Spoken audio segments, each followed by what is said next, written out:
What's up guys? Syempre for today's video, nagluto mig binaki. First ingredient, mais. Syempre mga irata sa atong richest tita nga nay farm.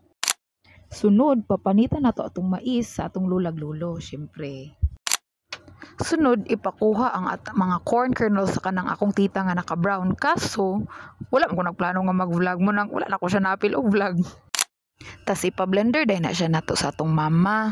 Unya, ang gamiton na nga liquid kay gatas aron maparehas inanao o di ba lami kaayo lang tawon. Unya, ipaputos na po nato na sa atong mga tita, syempre kay very good kay na sila.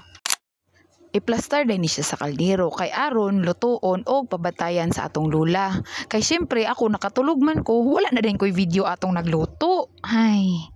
So mao to, mamatar din tagmukaon kay syempre salamat sa tanan. Peace nining.